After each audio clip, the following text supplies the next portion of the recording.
I'm Steve Cortez, in for Greg Kelly tonight, and I'm here to deliver to you the hard truth.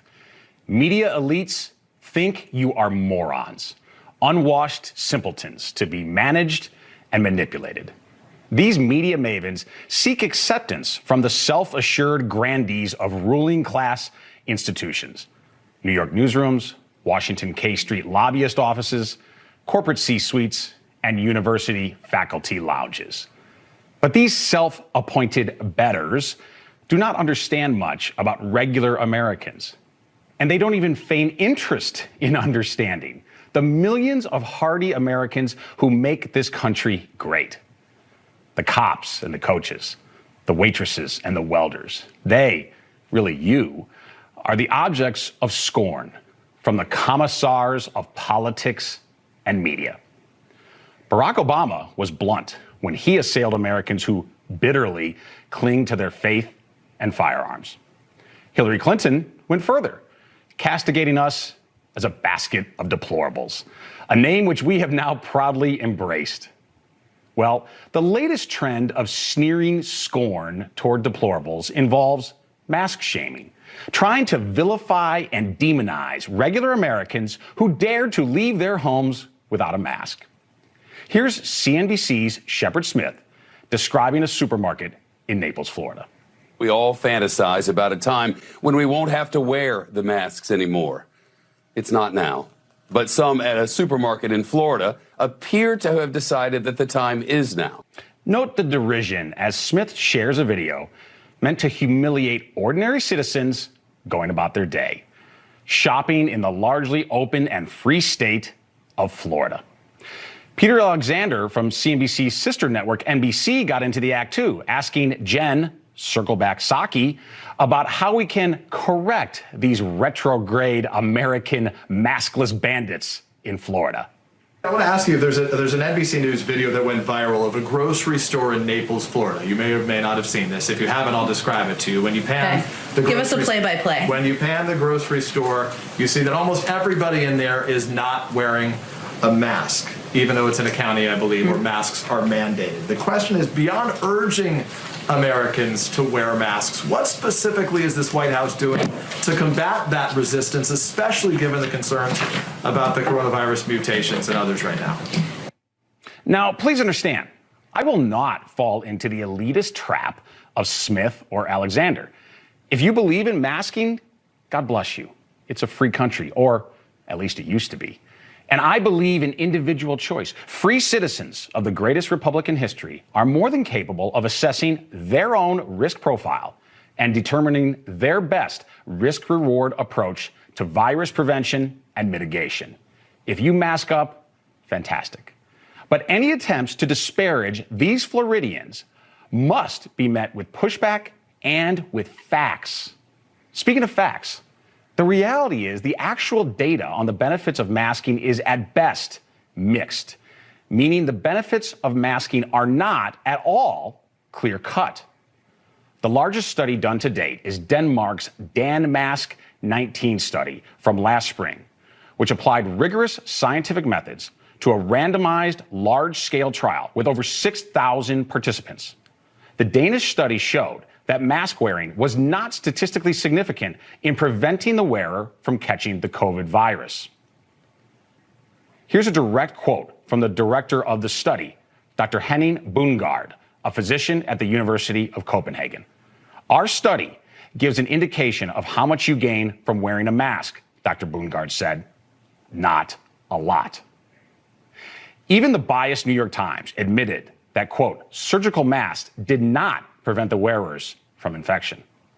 Again, my point here is not to channel the media Karens who endeavor to hector regular Americans going about their lives. If you believe in masking, if you think it makes sense for your health, have at it. But stop pretending that everyone must follow the dictates of the so-called expert class. Speaking of these supposed experts, consider just how often Saint Tony Fauci has reversed himself on the topic of masking. Actually, before we go to that tape, to the receipts on Tony, the patron saint of flip-flopping, let's consider for a moment just how wrong Fauci has been at every turn of the CCP virus pandemic. First, he opposed the China travel ban, which he later admitted saved untold numbers of lives, perhaps into the millions. Then, on February 29th of last year, here's what he told the country on a Today Show appearance. Should we be changing our habits, and if so, how? No, right now, at this moment, there is no need to change anything that you're doing on a day-by-day basis. Don't change anything. Just days later, literally days later, Fauci was advocating privately in the White House for a nationwide lockdown, something that happened in mid-March. As the virus surged, here was his first admonition to Americans: do not mask up. People should not be walking. There's no reason to be walking around with a mask. Then St. Tony decided masks must be worn. Everybody should be wearing a mask when they're outside and should be trying to distance. Once the mask police realized their goal of near universal masking, Fauci backed the call for double masking. If one is good, two is surely better. Right, Tone? If you have a physical covering with one layer, you put another layer on, it just makes common sense that it likely would be more effective. But wait, then, and folks, you can't make this stuff up, then Fauci admitted that there is no science at all backing this idea of double masking. There are many people who feel, you know, if you really want to have an extra little bit of protection, maybe I should put two masks on. There's nothing wrong with that, but there's no data that indicates that that is going to make a difference. This same Fauci, don't forget, told us that shaking hands must never happen again, but also said that random Tinder hookups might be just fine. I'm just hoping that Fauci tells us who's going to win the Super Bowl on Sunday so that I can then bet a car on the other team. Getting back to Florida, here is the real point. Governor DeSantis presides over a state that is literally the exemplar jurisdiction in America, the example all of our country should be following. The state is open for business and thriving. People literally pour into Florida as tourists and as economic migrants fleeing the blue states to find opportunity in the Sunshine State. Floridians are managing virus risks in a responsible manner and keeping their society operating at nearly full tilt. Stores are busy and restaurants are humming. Children are at school and playing sports. Houses of worship are full. When I watch that video of the Naples supermarket, I don't see dangerous people. Quite the opposite. I see happy Americans acting in a rational manner, making choices for themselves. I see a successful business with workers and customers and big smiles and big hearts. And while Florida thrives, it also proves that smart policies can contain the damage of the virus. Despite having the highest elderly population in America, Florida's per capita death rate from COVID is better than 24 other states. In fact, regarding the grim statistics of virus death, the heavily blue states of the northeastern U.S. dominate as the worst places for COVID mortality. And not just the worst places in America, but the worst places in the world. That's right. Shepard Smith CNBC network broadcasts from New Jersey and New York. If those two states were countries, they would be the worst nations on earth for per capita COVID death rates, as reported by the Kaiser Family Foundation. With 2,464 deaths per million, New Jersey's death toll from the virus almost doubles that of Florida, with 1,269 fatalities per million people. And again, Florida has a much older population. But Florida took swift and decisive action to protect the vulnerable elderly, particularly those in nursing homes. The diametric opposite of loudmouth shills like Governor Andrew Cuomo in New York, who forced knowingly infected patients into elderly care homes where they became unwitting spreaders of death and misery. So, the last thing Florida needs is a lecture from some pompous New York news organization. And the last thing America needs is more demonization directed at regular Americans. We've learned how to live alongside the virus until that happy day when masking will become a bad memory of the past. Up next, discussing American sovereignty with the former head of Homeland Security, Chad Wolf. Welcome back. You heard it there. With a stroke of a pen, it's Obama 2.0 at the border. Even Iranians are sneaking in through Mexico now, just because, well, they can. Joining me now is former acting Homeland Security Secretary Chad Wolf. Chad, welcome to the program. Well, thank you for having me. So, Chad, that was Pinal County, Arizona, Deputy Sheriff Matthew Thomas, who was speaking there about the changes at the border. Are the cartels and the illegal migrants, are they on the move now already in the Biden administration because they know that the border is going to be insecure? Well, they are. They absolutely are, and the numbers bear that out. Today, the Border Patrol are apprehending over 3,000 illegal individuals crossing that border a day. That's up a significant amount over the past several months.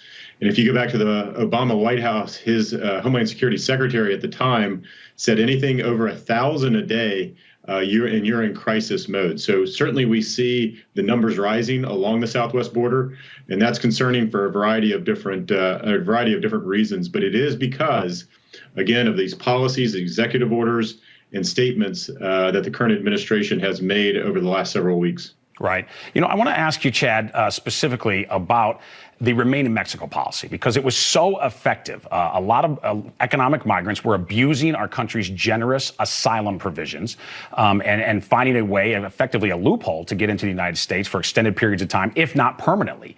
What do you believe will be, but the Remain in Mexico policy was, as I said, incredibly effective. It deterred that kind of chicanery. What do you fear could be the consequences now of abandoning the Remain in Mexico policy? Well, essentially, as you said, the Remain in Mexico policy, or MPP, which is the Migrant Protection Protocols, it goes by both names, was essential back in 2019 to address the crisis that we had at that point in time. So if you fast forward to today, they have suspended that program. And essentially what that does is that reinstitutes a version of catch and release. This is the primary reason that we put it in place, so that individuals that had meritorious asylum claims could wait their turn and get that hearing before an immigration judge in a very prompt way to address that. If you go back to the catch and release, you're going to have folks in the interior of the country for months and months, even years. Asylum, of course, is meant for people who are truly being persecuted, and America has always had a heart for legitimate refugees. It's not for people, though, who just come from tough economic circumstances or happen to live in tough neighborhoods. A lot of Americans live in tough neighborhoods, and our priority has to be taking care of American citizens before we worry about taking care of the citizens of Central America. You know, I want to ask you about the politics of this, Secretary Wolf, because within the November 3rd vote, presidential vote, I think one of the untold stories is how well Donald Trump did nationally among Hispanics, but particularly how well he did on the border. Many of those border counties are working class, heavily Hispanic places. For example, Starr County in Texas is the most Hispanic county in America, 96% Latino. The president didn't quite win Starr County, but he almost did. He gained 55% on margin versus 2016. He lost by 60% that time. He only lost it by 5% this time. Next door is Zapata County, which is 86% Hispanic. He did win it. He gained 38% on margin. What do you think is the message coming from those kind of counties like Starr and Zapata, working class Hispanics, American citizens who live on the border and rallied to President Trump? What's the message they're sending us, Secretary Wolf? I think the message is they want security. At the end of the day, most Americans want a secure border, and they want an immigration system that works for them, that has integrity in the system, it is not abused. And I think those that are living along that southwest border in such close proximity to see these results and have an effect every day because of that illegal migration, I think those are the folks that heard President Trump's message, but not only his message, really the actions over the last 4 years to secure that border, again, to bring integrity back to that immigration system so that it starts working for Americans and it starts working for those, as you indicated, that need that protection and they can get that protection in a very short period of time. I think that's the message that resonated with those individuals along that border and with a large majority of Americans. Sure. Let me ask your opinion on this in terms of policy. In my view, in a time of pandemic and a time of great economic uncertainty and a very fragile economic recovery in this country, I think even legal immigration needs to be reviewed, and in my view, should actually probably be restricted or at least temporarily restricted. What are your thoughts about even legal immigration in a time of pandemic? So we certainly looked at that really in 2020 as COVID started really taking off. And President Trump actually did put some limits on that legal migration coming in, because what we wanted to do is we wanted to make sure as we pulled out of COVID and we started getting more Americans back into that workforce that they had the first. And the economic, right, the economic side. I don't mean to cut you there. We've got to run a break here, but the economic side is so crucial there. And I think, part of an America First approach has to be that we are prioritizing American citizens. I love legal immigration, but I think we should take a look at actually restricting it right now, because I just don't think it makes sense for our country presently in this economic recovery period. Chad Wolf, former acting Secretary of Homeland Security, thank you very much for your insight today. All right, thank you. The Senate impeachment trial on President Trump starts Monday. We'll be breaking down the defense case with Peter Navarro up next. The Constitution is very clear that in cases of impeachment, the only penalty that's available is removal from office. There's a comma, and then it says, and then the person can be barred from holding office in the future. So the first part of the clause has to be met before the second part even becomes relevant. So since President Trump is no longer in office, the single impeachment penalty that the Constitution sets forth cannot be accomplished. That was Trump impeachment attorney Bruce Castor right here on this show on Greg Kelly Reports on Tuesday night. While his point is a valid one, for sure, it doesn't make sense to impeach someone who's no longer holding office. Absolutely. I feel it just doesn't go far enough. In fact, someone whose own report could and should be used as a cornerstone of the Trump team's defense is Peter Navarro, former trade advisor to President Trump, and he joins me right now. Welcome, Peter.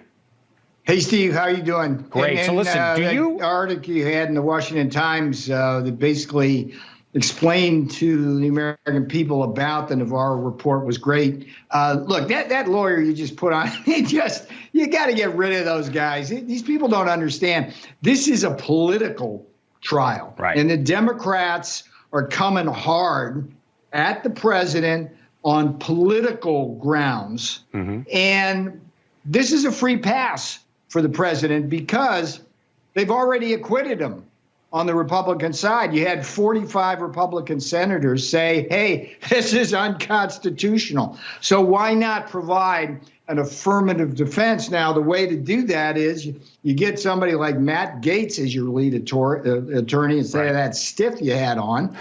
And then you use the Navarro report and other reports that have been put out, which have been excellent, as your exhibits A, B, C, and D. I think you make an important point here, which is this is not a narrow legal argument. This should not be presented. The president's defense should not be presented as if it's a clinic at a law school. What the Democrats are presenting on their side, if you read their 80-page briefing, that is a narrative. They are telling a story. Now, it's a lie, but they're telling a very damning story about the president. And I believe we need to meet narrative with narrative.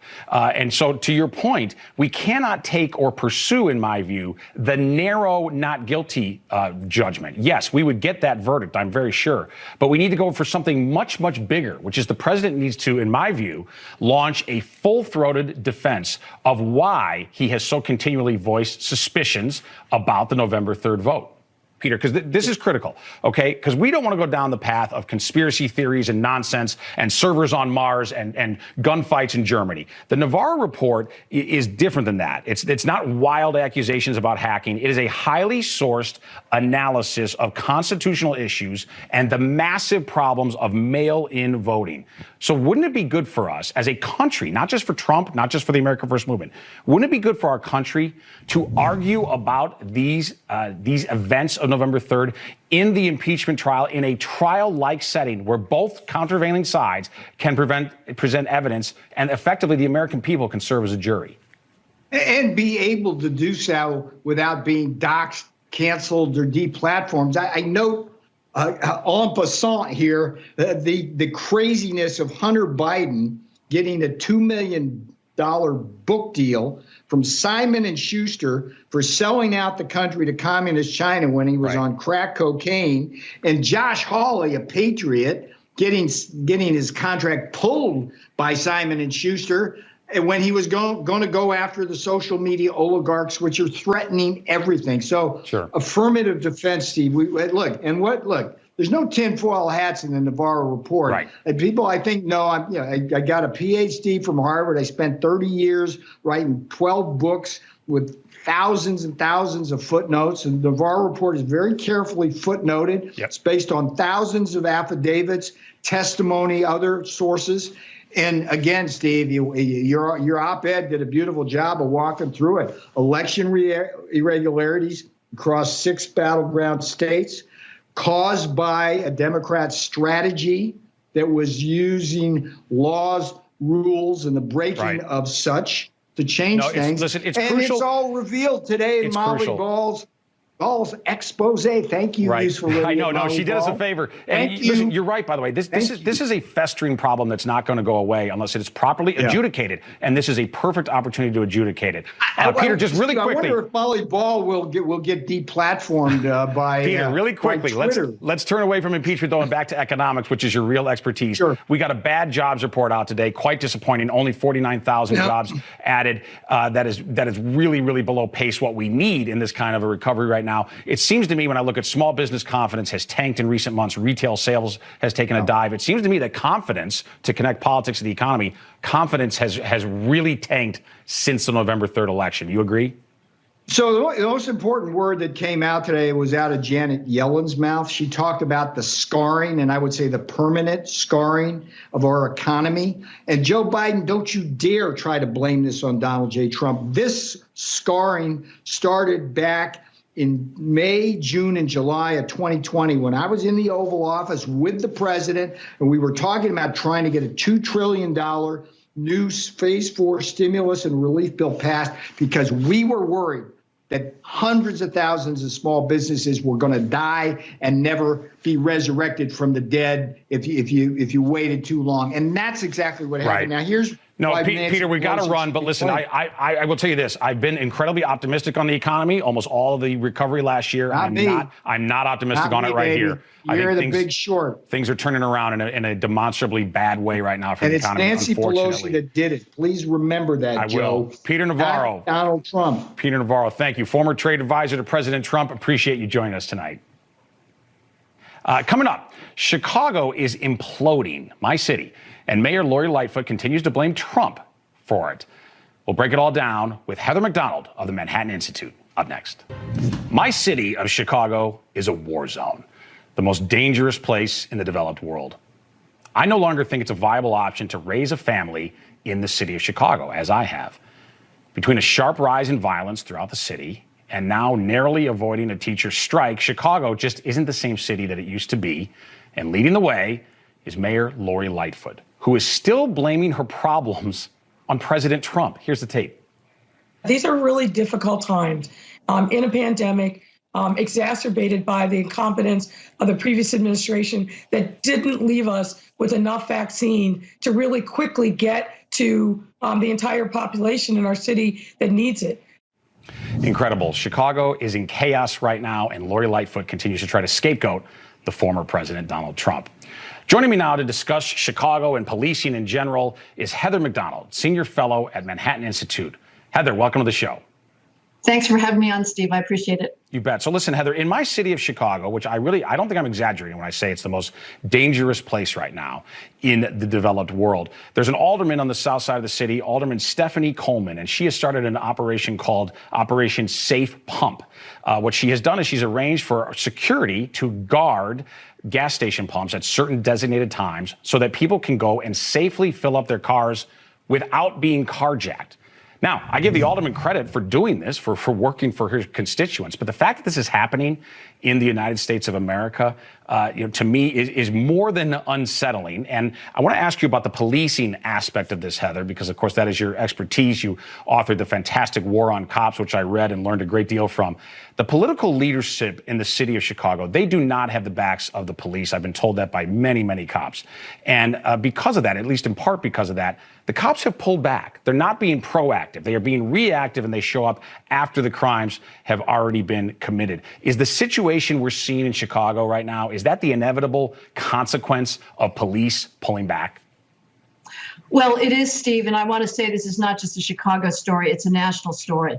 Last year saw the largest one-year percentage increase in homicide in America's history, and it's for the exact same reason that you're speaking about in Chicago, which is the relentless demonization of the cops by Joe Biden during the campaign, by all of the mainstream media. If you tell cops that they are racist for engaging in proactive enforcement, the type of discretionary stop and questioning where officers use their powers of observation to question somebody who's hanging out at a known drug corner at 2 a.m., hitching up his waistband as if he has a gun. If that is racist, if that's the message, cops are going to do less of it. And I've spoken to Chicago detectives, other seasoned cops there that are driving on by that behavior. But this is happening in cities across the country. And I would say I think St. Louis actually has a higher per capita homicide rate than Chicago, but Chicago gets a lot more press. Sure. No, I mean, look, it's obviously a nationwide problem. I think that Chicago, because of its size, because it's the hometown of Barack Obama, I think there's a lot of reasons that Chicago gets a lot of attention. It certainly does for me because I live there. And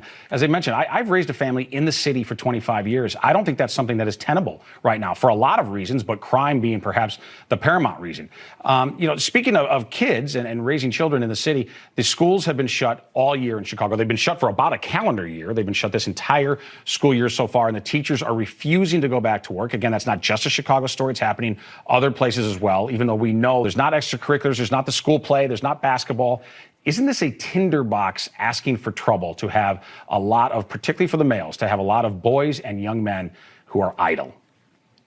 Absolutely it is. It's going to increase the racial achievement gap, which is going to lead to more demands for racial quotas. It's going to lead to more tension between the races in this country. We are setting, in 5 years and 10 years, if we think race relations are bad now, wait till we see what happens thanks to these insane coronavirus lockdowns and the stubbornness and selfishness of teachers' unions to go for all of the bargaining power they can when children are simply not vectors of disease. Right. It is a very bizarre situation, having a disparate impact on blacks. Well, you cannot have law enforcement without a disparate impact on blacks because that's the disproportionate commission of crime. But also the people who suffer most from violent crime are law-abiding, hardworking inner city blacks. Right. To that point, too, to connect this back to politics, I think one of the reasons that President Trump did so well in the November 3rd election with Hispanics is this very issue, because so many Hispanics live in neighborhoods that, number one, were engulfed in riots and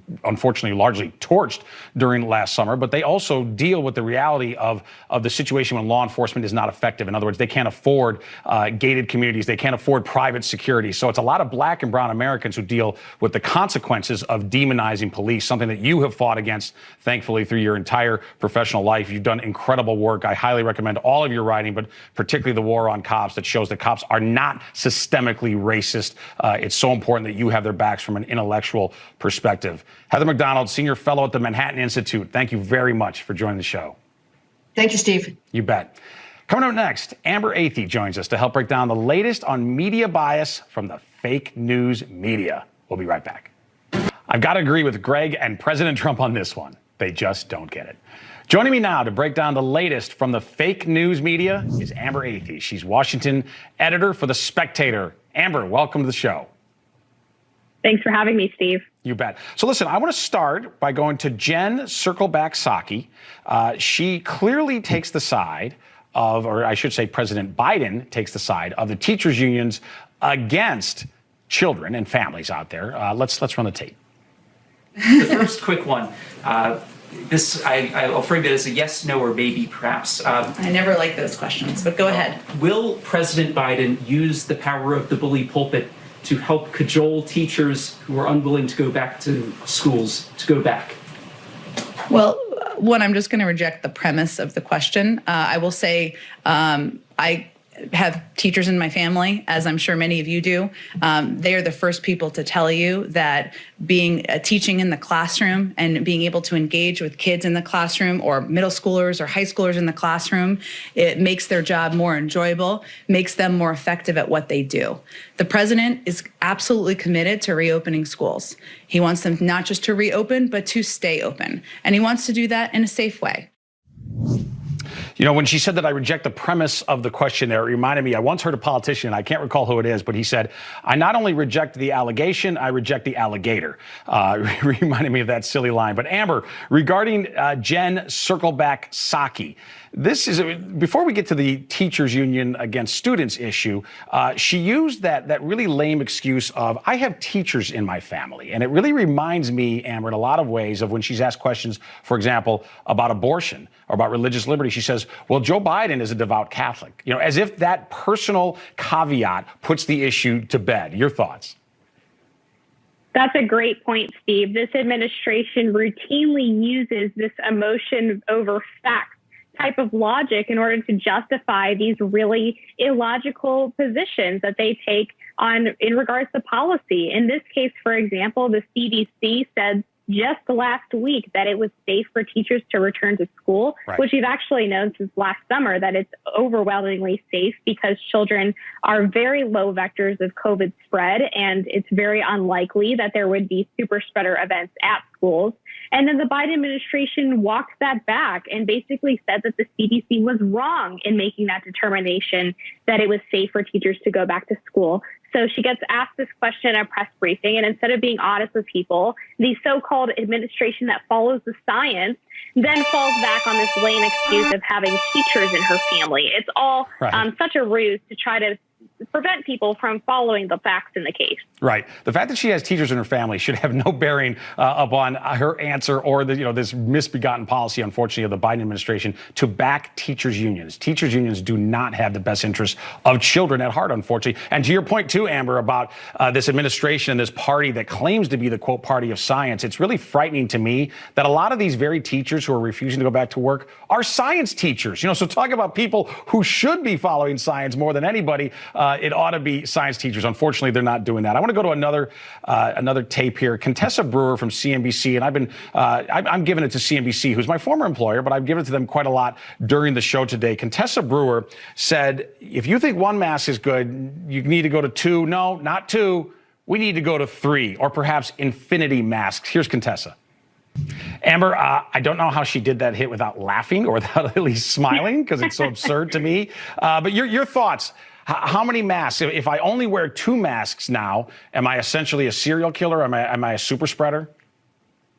That's right. I think the minimum is 5 now. If you don't wear 5 minimum masks, then you simply don't care outdoors and socially distant. And now all of a sudden we are talking about 2, 3, perhaps 4 masks in order to protect other people from us being vectors of disease. And it's really unbelievable because the reality of the situation is that if you are asymptomatic, the risk of you spreading coronavirus to another person is incredibly low. The most spread happens among symptomatic individuals within their own households. Right. We still have no good studies on how much these masks actually prevent the spread of COVID. And yet these people want so much control over us that they keep adding more and more on top of all of these different measures we're already doing to try to keep our fellow citizens safe.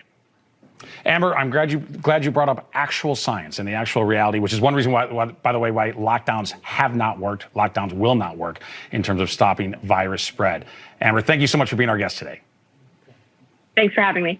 This Sunday is Super Bowl Sunday, and it's going to be one for the record books. My final thoughts up next. Stick with us.